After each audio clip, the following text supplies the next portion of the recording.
पारदर्शी समाचार पत्र ने डॉक्टर आपके द्वार कार्यक्रम के तहत एक परिचर्चा आयोजित की, जिसका विषय था अबोध शिशुओं को कुपोषण और बीमारी से माताएं कैसे देखभाल करें। उक्त कार्यक्रम में डॉक्टर राजेश सिंह आयुर्वेदाचार्य, डॉक्टर राकेश कुमार त्रिपाठी नाड़ी विशेषज्ञ, डॉक्टर नरेंद्र कुमार पांडे पैट्रियोटिक मानसिक रोग विशेषज्ञ, डॉक्टर अंकुर पांडे फिजियोथेरेपिस्ट, डॉक्टर अभिषेक दीक्षित, डॉक्टर विभा द्विवेदी स्त्री रोग विशेषज्ञ, डॉक्टर राजकुमार शुक्ला वैद्य पेट जनित रोग विशेषज्ञ ने भाग लिया और समाज को जागरूक करने में विशेष योगदान दिया। आइए इन डॉक्टरों से जानते हैं कि कैसे अबोध शिशुओं को कुपोषण और बीमारियों से उनकी माताएं बचा सकती हैं।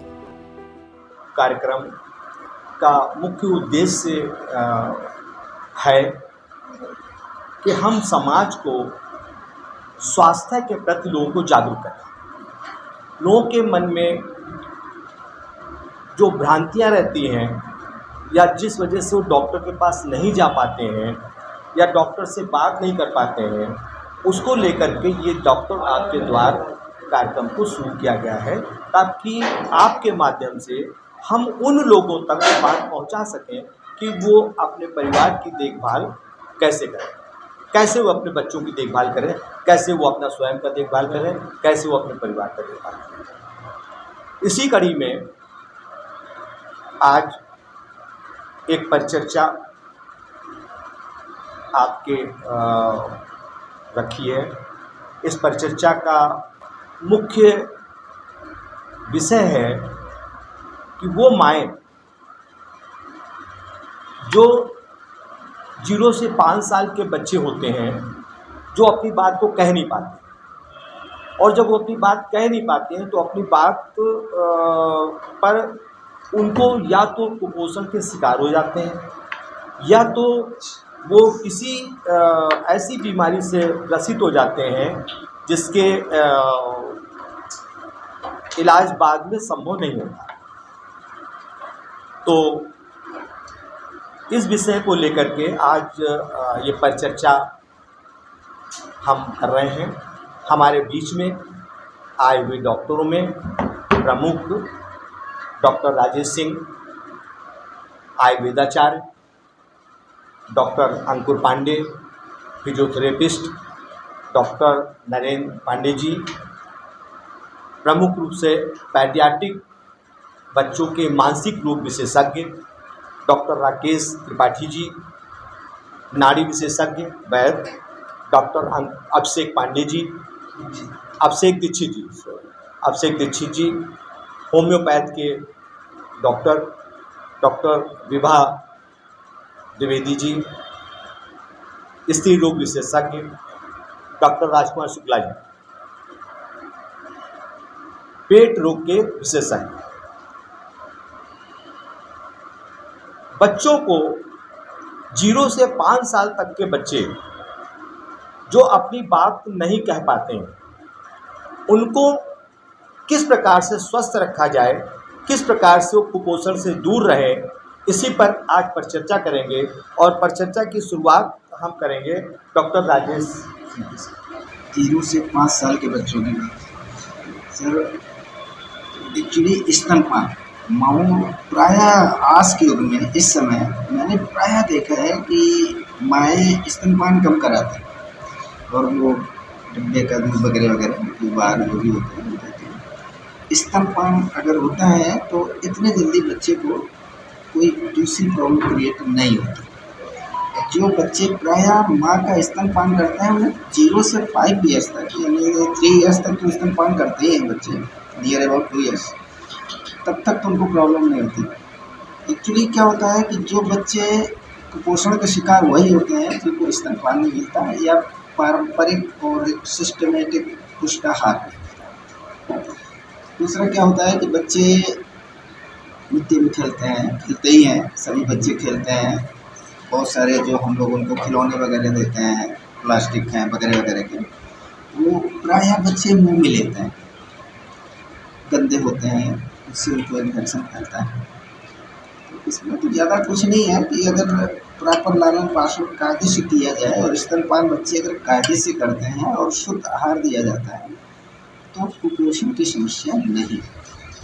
0 से 5 वर्ष की, चूँकि मेरा एक्सपर्टाइजेशन जो है शारीरिक और मानसिक रूप से जो बच्चे प्रभावित होते हैं उनका मैं इलाज करता हूँ, तो मैं उन्हीं के बारे में बताना चाहूँगा कि इसमें जो बच्चे शारीरिक रूप से दिव्यांग होते हैं, सबसे बड़ी समस्या होती है सेरेब्रल पाल्सी, जिसका नाम है।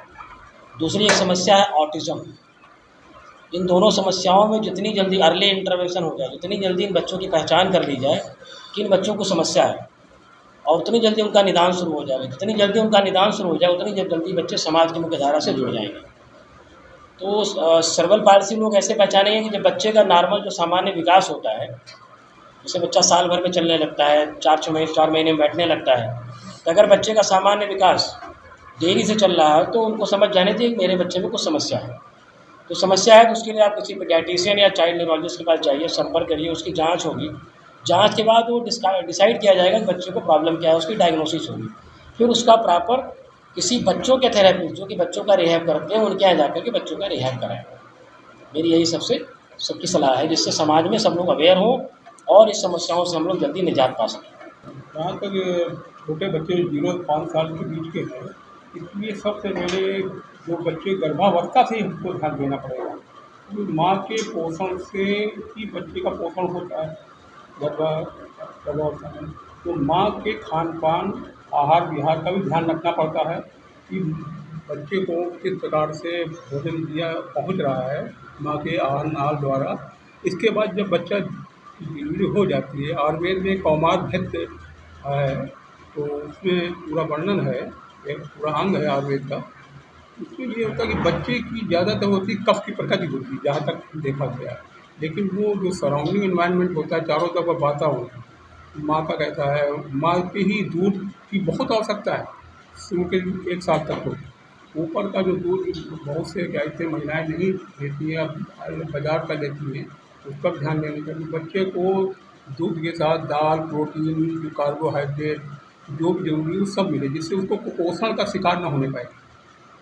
और जैसा भी हमारे इन्होंने बताया पंडित जी ने कि पेडियाट्रिशियन को जरूर दिखाना चाहिए। तो कुछ ऐसे बच्चे हैं जो बोल नहीं पाते, उनके पेट में दर्द है, अब वो गए थे उनको पेट में दर्द के लिए होता है कि बच्चे की ज़्यादातर होती कफ की प्रकृति होती है, जहाँ तक देखा गया। लेकिन वो जो सराउंडिंग एनवायरनमेंट होता है, चारों तरफ वातावरण, माँ का कहता है, माँ के ही दूध की बहुत आवश्यकता है शुरू के 1 साल तक हो। ऊपर का जो दूध बहुत से ऐसे महिलाएँ नहीं लेती हैं, अब बाजार का लेती हैं, उस पर ध्यान देने चाहिए। बच्चे को दूध के साथ दाल, प्रोटीन, जो कार्बोहाइड्रेट जो भी जरूरी है वो सब मिले, जिससे उसको कुपोषण का शिकार ना होने पाए। और जैसा भी हमारे इन्होंने बताया पंडित जी ने कि पेडियाट्रिशियन को जरूर दिखाना चाहिए। तो कुछ ऐसे बच्चे हैं जो बोल नहीं पाते, उनके पेट में दर्द है, अब वो गए थे उनको पेट में दर्द के लिए जो घरेलू उपचार भी करते हैं, दवा भी देते हैं।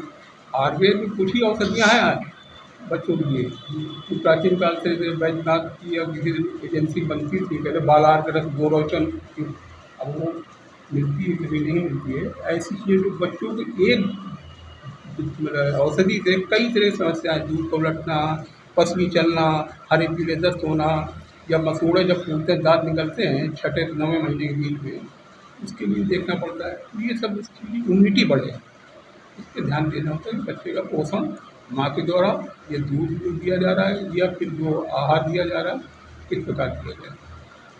लेकिन ज़्यादा जटिल रोग है तो पेडियाट्रिशियन के द्वारा सलाह जरूर लेना चाहिए, जो बाल लोग विशेषज्ञ होते हैं। जैसा कि सभी हमारे जितने भी चिकित्सक हैं, वयोवृद्ध सभी चिकित्सकों के द्वारा अपने अपने मत दिए गए। कहने का तात्पर्य ये है कि अगर बाल्यावस्था में बच्चे के उन सभी रोगों को या उन साइलेंट चीज़ों को जानना, आजकल के समय में उस चीज़ का अभाव हो रहा है कि पहले की माताएं क्या थी कि वो बच्चे की छोटी छोटी हरकतें देख करके समझ जाती थी कि बच्चे के सर में दर्द हो रहा है या पेट में दर्द हो रहा है। तो आचार्य काश्यप ने बच्चों के विषय में जो सबसे पहले फिजिशियन रहे, और उन्होंने बहुत अच्छी तरीके से अपने ग्रंथ में इनकी चर्चा की है। साथ ही साथ अगर बात करें तो हमारा ये शरीर या संसार में किसी का भी शरीर दोष धातु मल मूलम ही शरीरम, दोष धातु मल इनके आधार पर इस शरीर का निर्माण हुआ है। गर्भस्थ शिशु में शुक्र शोणित के संयोग के उपरांत जब बच्चा गर्भ में आता है तो माता पिता की जो प्रकृति होती है बच्चे में वो भी आती है। साथ ही साथ उस समय माता ने जिन जिन महीनों में उस बच्चे की वृद्धि होनी थी, जिसको मासानुमासिक वृद्धि का नाम दिया गया, तो उसके आधार पर जिन जिन आहारों का सेवन किया जाएगा उनसे जिस दोष की उत्पत्ति होगी बच्चे में वो दोष समाहित हो जाते हैं। और जन्म उपरांत उस पर क्या देखा जाता है कि ज़्यादातर लोग ये मानते हैं कि बच्चे जो छोटी अवस्था में होते हैं, शैशवावस्था में होते हैं, बाल्यावस्था में होते हैं, तो कफ प्रधान होता है, लेकिन ऐसा नहीं है। कफ प्रधान होता है लेकिन साइलेंट वे में आकर के जो दोष गर्भ के अंतर्गत उसके अंदर इकट्ठे हो जाते हैं वो दोषों के रूप में और विकारों के रूप में बनकर के सामने आते हैं। तो कहने का तात्पर्य यही है कि अगर हम अच्छी संतान, बुद्धिजीवी संतान, योग्य संस्कारी संतान को प्राप्त करना चाहते हैं तो हमें ऋतु, काल, देश आदि का विचार करते हुए गर्भ स्थापना तथा बच्चे की प्राप्ति हमें करनी होगी। उससे हमारे बच्चों के सभी संस्कार से लेकर स्वास्थ्य, बुद्धिमत्ता सब में वृद्धि होगी। तो आचार्यों की कही हुई बातों का हमें पालन करना है और माताओं को जागरूक करने की आवश्यकता है, क्योंकि अब के समय में वही स्थिति है कि लोग जानते बहुत कुछ हैं लेकिन जब बात अप्लाई करने की आती है तो पीछे हट जाते हैं। तो आयुर्वेद का मत ये है कि जो पूर्ण सिद्धांत है, आयुर्वेद ना किसी ने लिखा है ना आयुर्वेद किसी ने किसी को बताया है। आयुर्वेद साधना का विषय है और इसे अपने जीवन में जैसे जैसे हम उतारते चले जाएंगे तो ऋतुचर्या, दिनचर्या, रात्रिचर्या इनमें रह करके हम अपने जीवन को, अपने परिवार को, अपने बच्चों को स्वस्थ रख सकते हैं। सबसे पहले मैं डॉक्टर अभिषेक दीक्षित पारदर्शी विकास न्यूज़ चैनल को बहुत बहुत धन्यवाद देना चाहूँगा कि जिन्होंने इस तरह की संगोष्ठी परिकल्पना की और आज हम लोग इस चीज़ को वास्तविकता में देख रहे हैं। जैसा कि हम जानते हैं कि इस समय अभी बरसात का मौसम चल रहा है और जो नवजात शिशु होते हैं उनकी शुरुआती इम्यूनिटी पावर डेवलप हो रही होती, बन रही होती है। इस समय उनका शरीर काफ़ी चीज़ों में डेवलप हो रहा होता है, बन रहा होता है। ये उनके जीवन का बहुत ही महत्वपूर्ण सोपान होता है।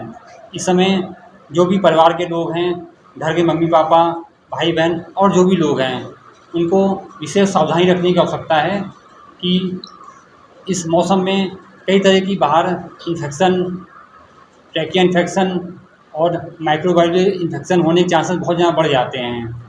तो थोड़ा ध्यान देना पड़ेगा। बच्चा अगर बाहर कहीं खेल रहा है, बाहर से अगर घर पे आता है तो अच्छे से साबुन से अच्छे से हाथ धुल करके उसके कपड़े चेंज करा के तभी कुछ खाने पीने के लिए उसको दें इसके लिए। और दूसरी बात ध्यान रखनी पड़ेगी कि इसके साथ में अपने होम्योपैथी में बच्चों की जो रोगों से लड़ने की क्षमता है उसको बढ़ाने का प्रयास होना चाहिए। इसमें अल्फा मार्ट और काफ़ी अन्य दवाइयाँ इस टाइम पर रहती हैं, इनका अगर सही तरीके से होम्योपैथी डॉक्टर के संपर्क में आकर के उनकी सलाह से सेवन करें तो काफ़ी जल्दी काफ़ी अच्छा आराम मिलता है। एक और मौन समस्या रहती है जिसमें बच्चों के दांत निकल रहे होते हैं। उस टाइम पर कई तरह की समस्याओं का सामना करना पड़ता है बच्चे को। कई बार बुखार आ जाता है या और भी फीवर आ जाता है, कई तरह की दिक्कतें होती हैं। इसमें भी होम्योपैथी डॉक्टर की सलाह से सही दवाइयाँ दी जाएँ, सही समय पर ध्यान रखा जाए तो काफ़ी जल्दी काफ़ी अच्छा आराम मिलता है। सबसे पहले मैं पारदर्शी न्यूज़ को धन्यवाद देना चाहूँगी कि ऐसा कार्यक्रम रखा। आपने पूछा 0 से 5 साल के बच्चों के लिए उनका मान लीजिए मानसिक विकास नहीं होता है तो कैसे ध्यान रखना चाहिए। हमारे बच्चे के लिए सर्वप्रथम तो गर्भ से ही ध्यान देना पड़ता है। जब माँ के घर में बच्चा रहता है तब से ही उसका ध्यान देना पड़ता है। कैसा, जैसे माँ के आचरण होंगे, जैसे माँ को यदि माँ को गुस्सा आता है तो बच्चा आपका क्रोधी होगा, वो खाना नहीं खाएगी, इनेमिक होगा, पानी नहीं पिएगी, पानी की कमी होगी, कैल्शियम नहीं खाएगी तो हड्डियों में उसकी कमजोरी होगी। तो सबसे पहले तो माँ को भी सुरक्षित रखें, तभी आपका बच्चा आगे चल के अच्छे बच्चे का जन्म होगा। दूसरी बात, बच्चा जब जन्म ले लेता है, अब अधिकतर माएँ क्या होती हैं, पूरे घर गृहस्थी में फंसी रहती है, सबको खुश करने की कोशिश करती है। माँ भी, सास भी खुश रहे, ससुर भी खुश रहे, पड़ोसी भी खुश रहे कि भाई ये भी न, और क्या करती है, बच्चों की भूल जाती है, जबकि अपना बच्चा ही सबसे आगे, उनका भविष्य है। प्राथमिकता क्या है बच्चे की, उनकी बच्चा है, लेकिन वो ये ध्यान नहीं देती, वो समझ ही नहीं पाती है कि मेरा बच्चा फिर जब कुछ बड़ा होने लगता है तब कहीं दादी के पास पढ़ रहा है, बाबा के पास पढ़ रहा है, तब वो समझती है आज मेरा बच्चे को ये कमी हो गई, क्योंकि प्रॉपर उन्होंने तो ध्यान दिया नहीं, वो तो सबकी सेवा में ही लगी रही। सेवा करिए लेकिन अपने बच्चों का भी ध्यान। सबसे पहले पारदर्शी विकास न्यूज का बहुत बहुत धन्यवाद हमें यहाँ पे बुलाने के लिए। सर, मेरा कहना ये है कि जैसे जो बच्चा पैदा होता है तो सबसे पहले बच्चे को पैदा होते ही रोना चाहिए। जो बच्चे रोते नहीं हैं तो उस वजह से क्या होता है कि उनके ब्रेन में ऑक्सीजन नहीं पहुंच पाती है। ऑक्सीजन ना पहुंचने की वजह से उनका जो मानसिक विकास होता है वो रुक जाता है।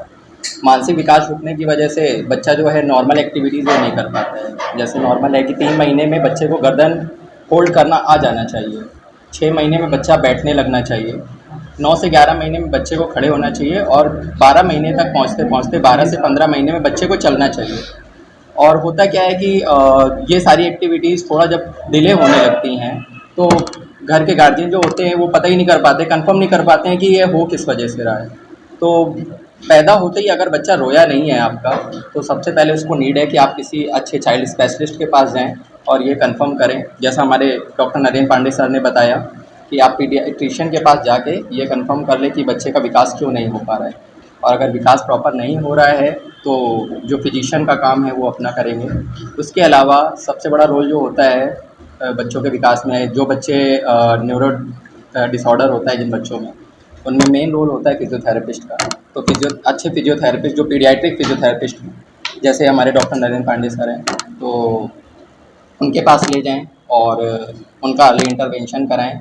और प्रॉपर अगर उनका फिजिशियन के पास और न्यूरो जो फिजियोथेरेपिस्ट होते हैं उनके पास प्रॉपर ट्रीटमेंट चलेगा तो बच्चा बहुत जल्दी ठीक हो जाएगा। बहुत अच्छी जानकारी दी सभी हमारे डॉक्टर्स ने। आज के समय में माताओं को अपने बच्चों की देखभाल के लिए स्वयं बहुत ध्यान देने की आवश्यकता है।